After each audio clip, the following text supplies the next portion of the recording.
अस्सलाम वालेकुम दोस्तों, स्टारलाइट स्टोरी टाइम में खुश आमदीद। मैं हूँ राहिला अज़हर और आप अपने बारे में मुझे कमेंट्स में ज़रूर बताइएगा। आज की कहानी का नाम है चंद पल बांट लो और इसकी राइटर है सनिया उमैर। फासला तय करने के लिए सेहत की हैसियत सानवी होती है। मुसावत का हकीकी दारोमदार हिम्मत पर होता है। हिम्मत और नीयत एक खुर्दरू पौधे की तरह परवान चढ़ जाती है। कब्रिस्तान की तरफ बढ़ते हुए अब्दुल कयूम का हर कदम इस फ़लसफ़े की तौसीक़ कर रहा था। 85 साला लागर वजूद इंसुलिन के टीकों और ज़रूरत से ज़्यादा रवा खून के बाइस बेहद बोझल हो चुका था। आम दिनों में बिस्तर से बैतुल खला या बावर्ची खाने का फासला भी ऐसा थका देने वाला लगता था कि इसको मिनटों पर मुलतवी करते करते घंटे गुजार देते। मगर जुमे की नमाज के बाद के ये चंद कदम जैसे इनकी तमाम ज़िंदगी का महवर मरकज़ थे। इनकी रबड़ की आरामदेह चप्पल उन्हें फिसलन से महफूज रखने के साथ साथ चीं चीं जैसी आवाज़ें पैदा करती थी। इसके साथ इनकी लाठी की टिक टिक की आवाज़ मिलकर इनके कदमों की चाप बनी हुई थी। चें टिक की आवाज़ तब तक फ़ज़ा में बुलंद होती रही जब तक वो अपनी मंजिल तक पहुंच ना गए। पहले उन्होंने अपने हाथ में पकड़ी शरबत की बोतल ज़मीन पर रखी, फिर खुद भी एक पत्थर पर बराजमान हो गए। अपनी ज़िंदगी में मैंने यही सीखा है कि इंसान की ज़िंदगी बांटने के लिए ही तख्लीक हुई है। इन्हें हैरत इस बात की थी कि ज़िंदगी इस कदर गहरी है कि इतने सालों बाद भी इसके सफ़ों से कोई नई बात सीखने को मिल ही जाती है। ये बेशुमार सांसें, बेलगाम पल और बेहिसाब बातें किसी फ़र्द वाहिद के लिए हो भी नहीं सकती। ये तो इज्तमाई होती हैं कि इन्हें तकसीम करके जिया जाए। तन्हाई तो उन्हें खोखला और बेमैनी करके जैसे ज़िंदगी का सारा रस चूस लेती है। वो चंद पल खामोश होकर गहरे सांस लेने लगे। तन्हाई का मफहूम ज़िंदगी ने उन्हें खोल खोल कर समझा दिया था और वो दर्स अब तक जारी था। हिंदुस्तान के एक पढ़े लिखे घराने में पैदा हुए तो इनकी आमद को घर के खाते पीते रुतबे के ऐन मुताबिक मनाया गया था। मगर दूध छोड़ते ही पहले माँ की आगोश छीन गई। बाप की दूसरी शादी से माँ के वजूद से किसी हद तक शनासाई भी हुई और बहन के साथ से बचपन में कई अच्छी यादें बांटने को मिली। मगर ये सिलसिला भी ज़्यादा ना चल सका और इस बार भी मौत ने माँ के वजूद को आ लिया। चंद साल बाद जब घर में नई मालकन की आमद हुई तो वो इतने बड़े हो चुके थे कि इससे माँ वाला रिश्ता ना जोड़ सके और उम्र में इतने नापुख्ता थे कि दोस्ती के ताल्लुक का सवाल ही पैदा नहीं होता था। दूसरी तरफ से भी अजनबियत का फासला तय करके शनासाई की तरफ बढ़ने के लिए ज़रा सी भी जंबिश नहीं हुई थी। नतीजतन अब्दुल कयूम का घर इनके लिए सिर्फ ठिकाना बनने लगा। तब ज़िंदगी एक नए दर्स के साथ दरवाजे पर दस्तक देने लगी और एक नई सीख अब्दुल कयूम के पल्ले से बंधी कि ज़िंदगी बांटने के कई और तरीके हैं और उन्होंने इल्म के रास्ते को चुन लिया।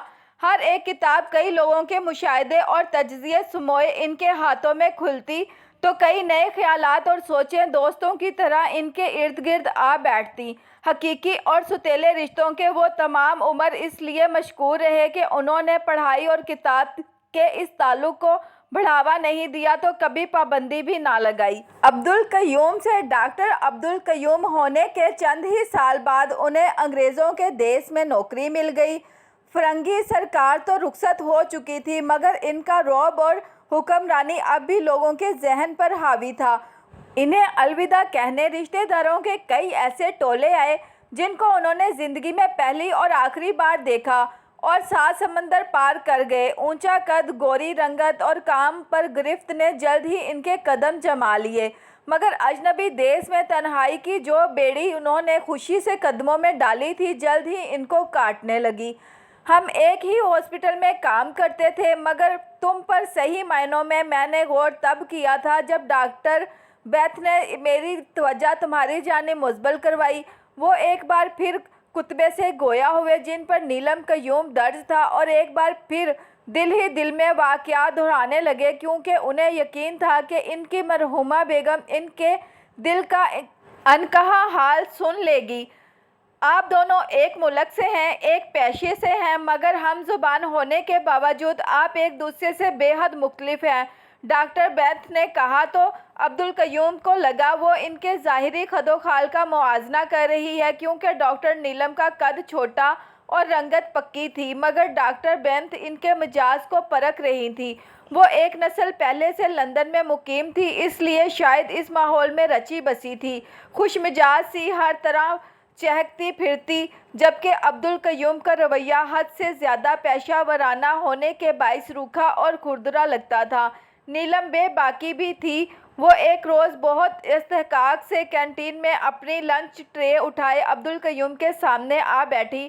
آپ اس مہینے کے آخر میں میری 2 دن ڈیوٹی دے سکتے ہیں؟ انہوں نے عجلت میں درخواست کی۔ دراصل میں انڈیا جا رہی ہوں اور مجھے زیادہ چھٹی چاہیے۔ میرا ننیال تو سارا ادھر ہی ہوتا ہے، پر میری دادی انڈیا میں ہیں۔ 15 منٹ روانی سے اپنا شجرہ نسب سنا کر اسے خیال آیا جواب تو اس نے دیا ہی نہیں، تو آپ میری ڈیوٹی دے دیں گے نا؟ اوکے، عبدالقیوم نے عادتاً مختصر جواب دیا۔ وہ جیسے خوشی خوشی گئی ویسے ہی دھمکتی ہوئی واپس آئی اور آتے ہی عبدالقیوم سے کہہ دیا کہ اب وہ ان کی 2 ڈیوٹیاں دے کر ان کے حسن سلوک کا بدلہ دینے کی خواہشمند ہے۔ مگر عبدالقیوم کا معاملہ اور تھا۔ انہیں اپنے کام سے محبت تھی، وہ ان کی تفریح، ساتھی، غمگسار سب کچھ ہی تو تھا، اس لیے انہوں نے اس کی کوئی ضرورت نہیں کہہ کر مسکراتے ہوئے پہلو تہی کر لی۔ مگر نیلم کی گردان روز بروز بڑھتی گئی، اسے خالی پیلی شکریہ کہنا قبول نہ تھا، تو عبدالقیوم نے بے حد سوچ کر نیلم سے بدلے میں گھر کے کھانے کی فرمائش کی۔ 2 دن بعد ہی نیلم ٹفن میں دڑاڑوں والے کوفتے، بے رنگ گاجر کا حلوہ لیے آئی تو عبدالقیوم کے لیے تاثرات چھپانا مشکل ہو گیا۔ وہ ہاسپٹل میں جتنی قابل تھی، گھریلو امور میں اتنی ہی اناڑی ہے۔ اس کی صورت پر نہیں، سیرت پر جائیں، اس نے اطمینان سے کہہ کر کھانا پلیٹ میں نکالا۔ اس کھانے کی سیرت واقعی میں بہت اچھی تھی، اس لیے عبدالقیوم کے منہ سے داد نما شکریہ سیدھا دل سے نکلا تھا۔ پھر تم نے معمول ہی بنا لیا، ہر مہینے یا 15 دن بعد کچھ گھر کا بنا کر لے آتی۔ کس طرح غیر محسوس طریقے سے میں اپنے خول سے نکلتا گیا۔ لوگوں کی موجودگی میں ہمیں یہ احساس ہی نہ رہتا کہ کب ہم انگریزی چھوڑ کر اپنی زبان میں بات کرنے لگتے اور کتنی دیر کرتے رہتے۔ ضعیف عبدالقیوم اپنی لاٹھی کی طرح اپنی یادوں کو بھی مضبوطی سے تھامے بیٹھے تھے۔ اب تو ان میں سے زیادہ تر چیزیں ڈاکٹر نے مجھ پر حرام کر دی ہیں، انہوں نے بہت افسردگی سے کہا تھا۔ ہماری رفاقت کی گولڈن جوبلی حقیقتاً زندگی کا سنہری دور تھا۔ کام کی مصروفیت، مریضوں کی دعائیں، ایک دوسرے کا ساتھ، ہم نے خوشیاں بھی بانٹی اور بے شمار لوگوں کے غم بھی تقسیم کیے، مگر میرے نصیب کی تنہائی کا یہ کیڑا بے اولادی کی صورت تمہاری زندگی کی بھی دیمک بن گیا۔ پھر بھی زندگی نے جتنی اجازت دی ہم خوش رہے۔ وہ ایک بار پھر ایسے مسکرائے جیسے ان کی بیگم ان کے سامنے بیٹھی ہیں، اور زمین سے بیگم کی پسندیدہ شربت کی بوتل اٹھا کر کتبے سے لگا دی۔ نوکری سے ریٹائرمنٹ اکثر لوگوں کو زندگی سے فراغت کی طرح سہانے روح لگتی ہے۔ ان دونوں کی بھی تمام قابلیت کو ان کی صحت کے آگے گھٹنے ٹیکنے ہی پڑے۔ نیلم نے تو گھر کے کاموں اور آس پاس رہنے والی عورتوں سے دوستی کر کے وقت گزاری کے اسباب ڈھونڈ لیے، مگر عبدالقیوم گھر کے قیدی بن گئے، جس سے وہ نہایت ہی چڑچڑے ہو گئے اور اپنی بیکار زندگی کا سارا غبار ایک روز اٹھ کر بیگم پر نکال دیا۔ 2 دن سے میں سو نہیں سکا، اپنا وزن کم کرو، خدا جانے اس عمر میں تم کھراٹے کیوں لینے لگی ہو۔ انہوں نے غصے سے پرہیزی ناشتے کی پلیٹ سرکائی۔ چلو اچھا ہے، آپ کی خاموش زندگی میں کوئی تو موسیقی ہو۔ بیگم نے ہنس کر ٹالنا چاہا، مگر وہ الٹا ان پر سینکپا ہو گئے۔ پھر بیگم کی معذرتیں، تسلیاں ان کے اکھڑے ہوئے مزاج کو ٹھنڈا کرنے کی بجائے مزید بھڑکا گئیں، اور انہوں نے شوہر کے بدلے ہوئے تیور کو دیکھ کر سر پکڑ لیا۔ اس روز نماز جمعہ میں سجدہ ریز ہوتے ہوئے جب خون کی گردش دماغ تک پہنچی تو عبدالقیوم کو اپنی غلطی کا احساس ہوا، اور معذرت کے طور پر گھر جاتے ہوئے اپنی بیگم کا مرغوب مشروب لیتے گئے، اور اس نیک بخت نے ہنس کر معاف کر دیا۔ اگلے جمعے سکے کا دوسرا رخ دیکھنے کو ملا۔ اس بار عبدالقیوم جب نماز کے بعد گھر میں داخل ہوئے تو بیگم سینکپا ملی۔ میرا شربت کہاں ہے؟ اس نے بھویں چڑھائی۔ آج نہیں لایا۔ انہوں نے سالوں بعد اپنی بیگم کو بچوں کی طرح ضد کرتے دیکھا۔ سانس چڑھ گیا، تھوڑا بیٹھ لوں، شام میں لے आऊँगा। अब्दुल कयूम ने अपनी उम्र के हिसाब से तावील पेश की, मगर इनकी बेगम ने एक ना सुनी और शरबत की एक बोतल को मसला अजीम बनाकर शोहर को घर से निकलने पर मजबूर कर दिया। हाँफते हुए अब्दुल कयूम जब शरबत लेकर घर आए तो यूँ महसूस कर रहे थे कि पहाड़ खोद कर आए हैं। फिर बेगम की मुस्कुराहट देखकर मामला जांच गए। वो एक हकीर सी फरमाइश को वजह बनाकर इनकी बेमैनी सी ज़िंदगी को मकसद दे रही थी और इनको ये तरकीब कारीगर साबित हुई। अब्दुल कयूम की ज़ईफ़ी जुमा के रोज़ चाहकर भी इनकी लाचारी ना बन सकी, क्योंकि तपती धूप हो या बर्फीली हवा, उन्हें बेगम के लिए शरबत लाने जैसा अहम काम हर सूरत करना होता था और बेगम के जाने के बाद भी वो हर जुमा अपना वादा ज़रूर पूरा करते थे।